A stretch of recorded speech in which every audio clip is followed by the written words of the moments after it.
सर्वेभ्यो नमो नमः। स्वागत है आप सभी का आपके अपने YouTube चैनल सक्सेस बाय संस्कृतम में।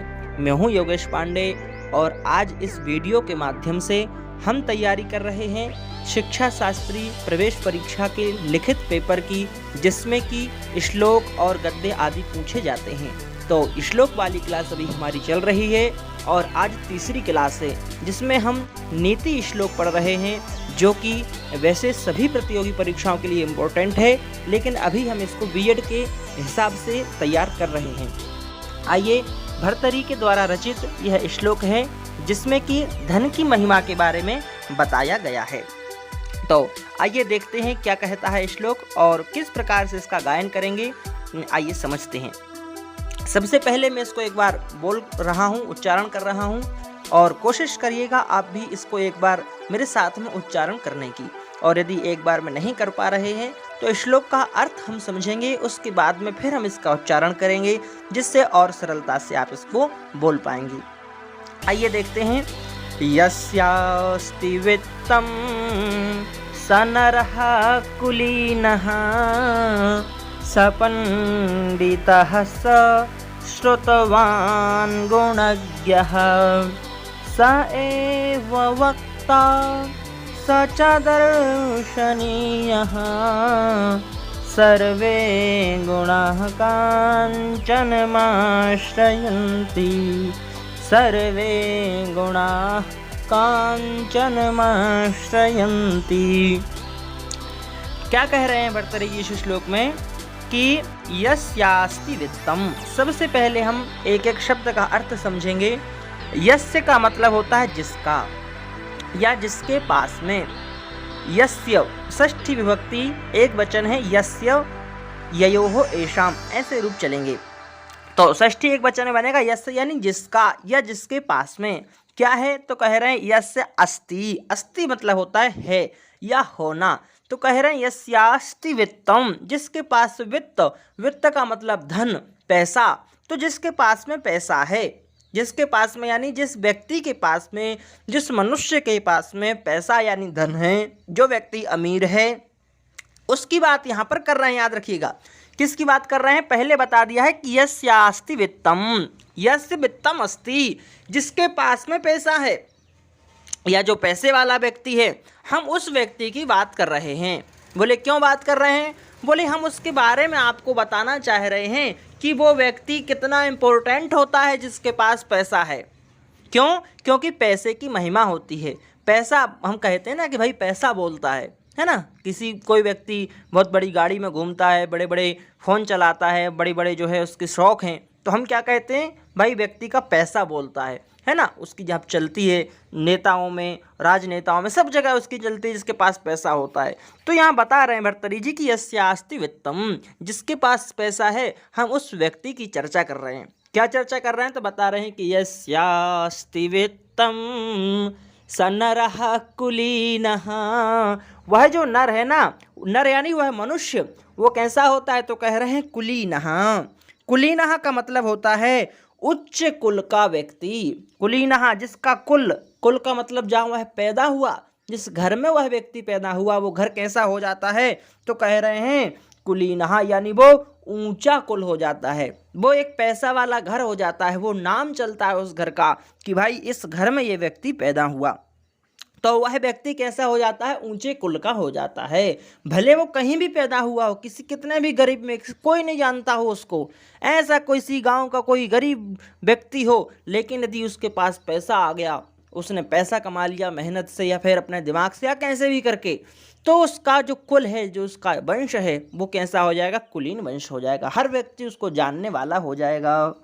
ठीक है। तो कह रहे हैं कि यस्यास्ति वित्तम स नरः कुलीनः स पंडितः।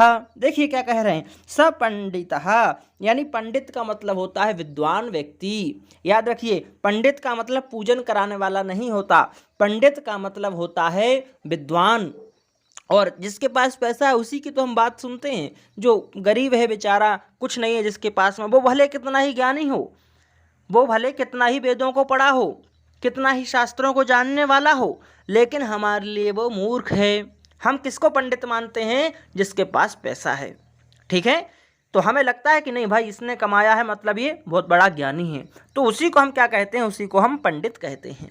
ठीक है, स पंडितः स श्रुतवान गुणज्ञः। श्रुतवान, श्रुतवान का मतलब समझिए, श्रुतम अस्ति अस्य। श्रुतम का मतलब होता है, कहते हैं ना हम कि श्रुति, श्रुति मतलब वेद। तो श्रुति यानी सुनने से जिसका ज्ञान किया जाए उसको श्रुति कहते हैं। और वेदों का जो ज्ञान हमारे यहाँ भारतीय परंपरा में प्राचीन जो शिक्षा पद्धति होती थी उसमें कॉपी पुस्तक का सिस्टम नहीं था, उसमें वेदों को सुन करके ही पढ़ाया जाता था। और जो शिष्य होते थे, जो छात्र होते थे गुरुजनों के, वो सुन करके ही याद करते थे, इसलिए श्रुति कहा जाता था। वेदों को श्रुति शास्त्र कहते हैं। चूँकि श्रुति एक परंपरा है, सुनने की परंपरा है, और कह सकते हैं कि वेदों की परंपरा है, इसलिए हम श्रुति शब्द जो है प्रचलन में आ गया। और यहाँ पर हम ये इसीलिए यहाँ पर जो भर्तृहरि जी ने श्रुतवान शब्द का प्रयोग किया है, मतलब जो कैसा है, तो यहाँ पर देखिए मतु प्रत्यय लगाया है श्रुतवान में, और कह रहे हैं कि श्रुतम अस्ति अस्य इति श्रुतवान, यानी कि जो कैसा है, तो कह रहे हैं जिसके पास वेदों का ज्ञान है। ठीक है, शास्त्रों का जो मर्मज्ञ है, शास्त्रों का वेदों का ज्ञान जिसके पास है, दर्शन का ज्ञान जिसके पास में है, ठीक है, सह श्रुतवान, वह पैसे वाला व्यक्ति। ठीक है, फिर देखिए ये जो पहली जो लाइन है ना, यस्यास्ति वित्तम, यानी यस्य वित्तम अस्ति, ये लाइन हर व्यक्ति यानी हर यहाँ पर जितने भी यहाँ विशेषण बताए जा रहे हैं ना, ये सभी विशेषण इस लाइन के साथ में हमें घटाना है। जैसे सह कुलीनः, स नरः कुलीनः, वह मनुष्य कुलीन है। कौन? कह रहे हैं यस्यास्ति वित्तम, जिसके पास पैसा है वह कुलीन है। फिर देखिए स पंडितः, कौन पंडित? तो कह रहे हैं यस्यास्ति वित्तम, जिसके पास पैसा है वह पंडित है।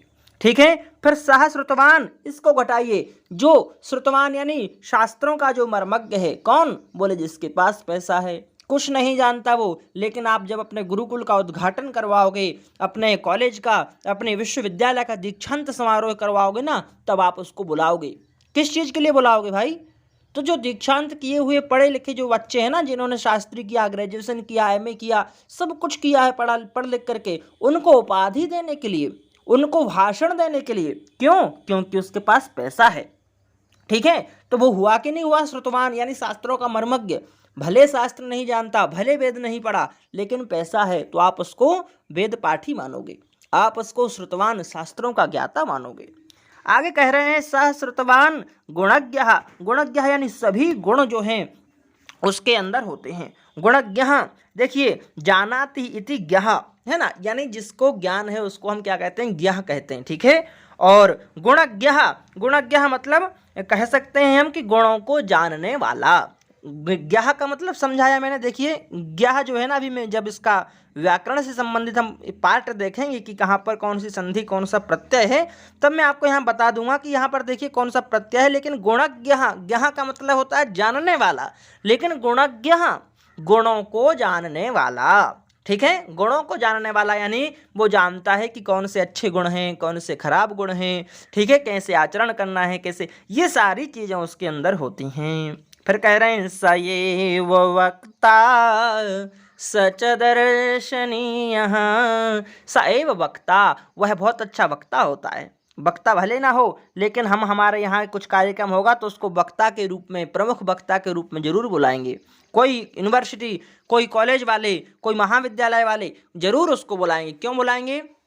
मान के चलिए कोई व्यक्ति है, सामाजिक व्यक्ति है, अच्छा पैसा है उसके पास में, समाज में रहता है, और सामाजिक तो कहलाएगा यदि पैसे हैं उसके पास में बहुत ज़्यादा, तो समाज में उसका नाम रहेगा, उसको लोग जानने वाले होंगे, तो वो उससे संबंधित नहीं है कुछ भी। लेकिन मान के चलिए किसी ने अस्पताल खोला है, अपना हॉस्पिटल खोला है, तो प्रमुख रूप में उसको जरूर बुलाएगा, प्रमुख वक्ता के लिए, डॉक्टरों को उपदेश देने के लिए।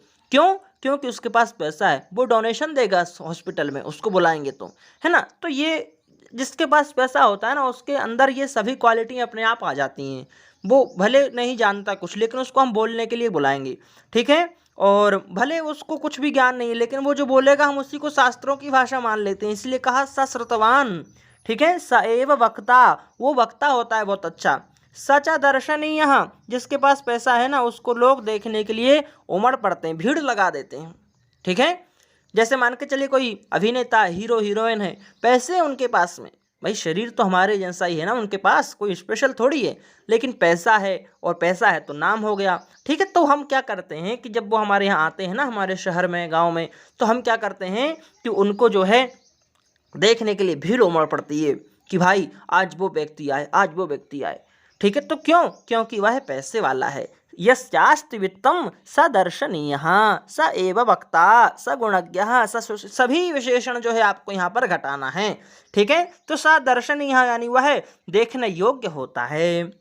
क्यों होता है? ये सारी चीज़ें क्यों हो रही हैं? तो चौथी लाइन में बता दी कि सर्वे गुणाः कांचनमाश्रयन्ति, सभी गुण, सर्वे यानी सभी, गुणाः यानी गुण, चाहे अच्छे हों चाहे बुरे हों, जितने भी प्रकार के गुण हैं वो कैसे होते? तो कह रहे हैं कांचनमाश्रयन्ति, कांचनम आश्रयन्ति। कांचनम का मतलब होता है, बताइए, कांचनम का मतलब क्या है? सुवर्ण यानी सोना, है ना, और आश्रयंती यानी सभी, सोने का मतलब धन। ठीक है, सोने का मतलब वो नहीं कि जो एक धातु है सुवर्ण और हमने उसको पहन लिया। ठीक है, हाँ वो है, महंगी है, पैसे कह सकते हैं, जिसके पास पैसे हैं उसके पास सोना है, या जिसके पास सोना है उसके पास पैसा है, कह सकते हैं, कोई दिक्कत नहीं है, लेकिन सोने का मतलब यहाँ पर धन से है।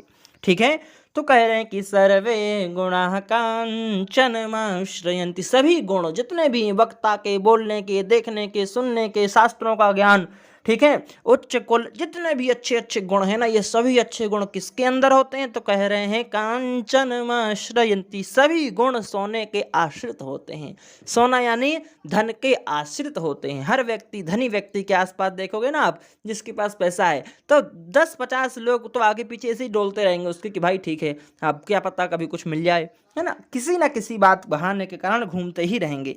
तो ये हमने श्लोक का अर्थ समझा। एक बार हम इसका उच्चारण करते हैं सभी साथ में मिलकर के, और मुझे लगता है कि अब आप इसका उच्चारण और अच्छे तरीके से कर पाएंगे।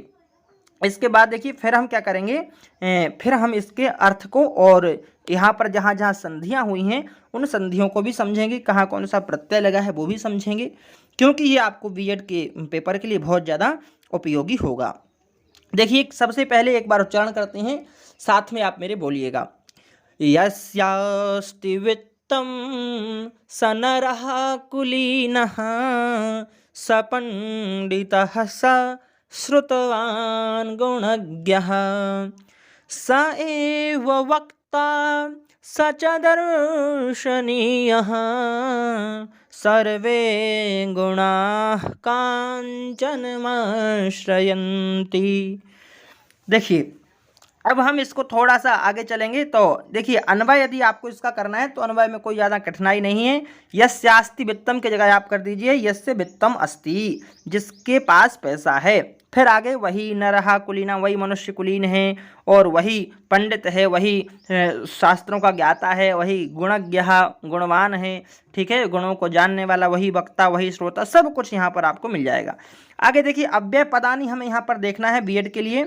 अव्यय पद कई बार पूछ लेता है कि कौन कौन सी अव्यय इसमें है, तो आप देखिएगा अव्यय कैसे देखते हैं। मैंने आपको पिछली वाले जो हमने पार्ट 2 और पार्ट 1 लिया है उसमें भी समझाया है कि अव्यय का मतलब होता है जिनका व्यय न हो। व्यय का मतलब है जो तीनों लिंगों में, सातों विभक्तियों में एक जैसे जिनके रूप चलते हैं, या कह सकते हैं कि जिनका रूप एक ही होता है, जो कहीं बदलते नहीं हैं, उनको हम अव्यय कहते हैं। सदृशम त्रिषु लिंगेषु सर्वासु च विभक्तिषु सर्वेषु च वचनेषु यन्न वेति तदव्ययम्। ठीक है, जो कहीं पर भी घटता बढ़ता नहीं है, एक जैसा रहता है, उसी को अव्यय कहते हैं। तो आप देखेंगे कि एक एव पद है और एक चा, दो पद हैं जो अव्यय पद हैं। ठीक है, इस श्लोक में एक बार फिर से देख लीजिएगा। यस्य के रूप षष्ठी है, अस्ति, वित्तम, सह, नरः, कुलीना, इन सभी के रूप चल रहे हैं, क्योंकि ये हमें देखने को मिल रहा है कोई प्रथमा विभक्ति एक वचन है तो कोई द्वितीय विभक्ति का एक वचन है। ठीक है, सह पंडितः, सह श्रुतवान, गुणज्ञः, ये सभी क्या है, इनके रूप हम चलाएंगे। ठीक है, स एव, अब देखिए एव जो यहाँ पर है ना, एव शब्द, ये एव शब्द कैसा है, इसके रूप हम नहीं चला पाएंगे। क्यों? क्योंकि ये अव्यय है, और चा शब्द जो है ये अव्यय है। ठीक है, बाकी यहाँ पर कोई इसमें अव्यय पद नहीं है। आगे देखेंगे संधि। अब संधि यहाँ पर देखिएगा तो यस्य अस्ति, यस्यास्ति जो लिखा है ना उसमें क्या हो जाएगा, यहाँ पर दीर्घ संधि हो जाएगी तो यस्यास्ति बन जाएगा। और कांचनम आश्रयंती, कांचनम आश्रयंती जो माँ यहाँ पर ये इस आ में मिल जाएगा तो आश्रयंती बन जाएगा।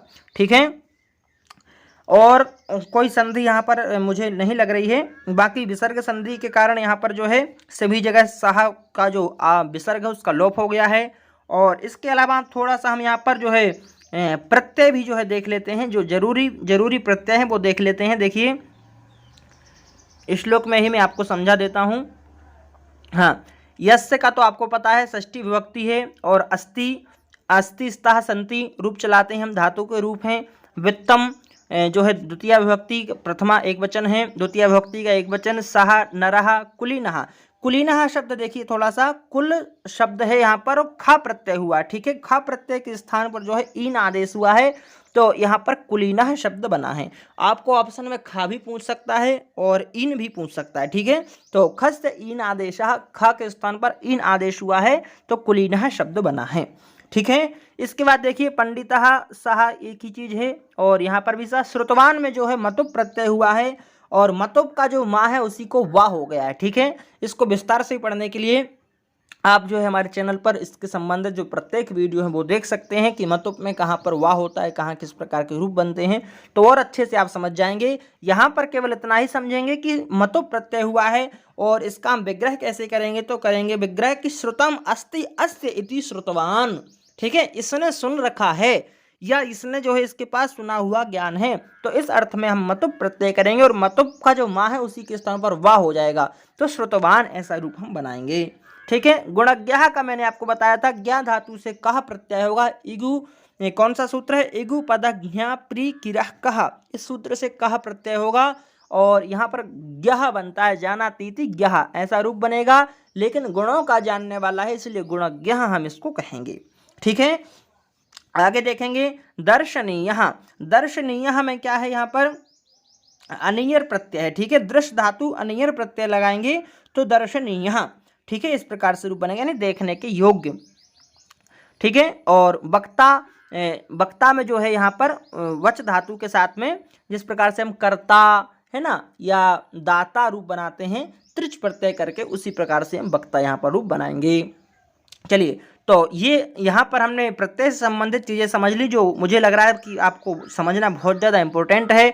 बाकी गुणाहा और सर्वे ये जो है एक दूसरे के कह सकते हैं कि गुणाहा में प्रथमा बहुवचन है और सर्वे में भी प्रथमा बहुवचन है। कांचनम द्वितीय एक वचन, आश्रयंती जो धातु का रूप बहुवचन है। ठीक है, तो ये हमने थोड़ा सा व्याकरण वाला पार्ट इसका देखा। कुछ प्रश्नोत्तर हम इसके कर लेते हैं, इससे प्रश्नोत्तर करने से थोड़ा सा क्या होगा आपका और ज़्यादा जो है सरल हो जाएगा। ठीक है, देखिए प्रश्न है कहा कुलीनहा, कुलीन कौन होता है, तो कह रहे हैं कि अस्यास्ति धनम सह कुलीनहा, जिसके पास धन है वह कुलीन होता है। कुलीन यानी उच्च कुल वाला।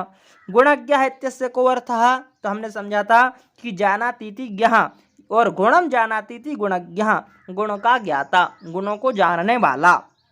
तीसरा प्रश्न है सर्वे गुणाः कम आश्रयन्ति, सभी गुण किसके आश्रित होते हैं, तो हमने पढ़ा कांचनम आश्रयन्ति, कांचन यानी सोने के आश्रित होते हैं। कहा वक्ता, वक्ता कौन होता है, तो कह रहे हैं कि अस्यास्ति वित्तम, जिसके पास पैसा है वही वक्ता होता है।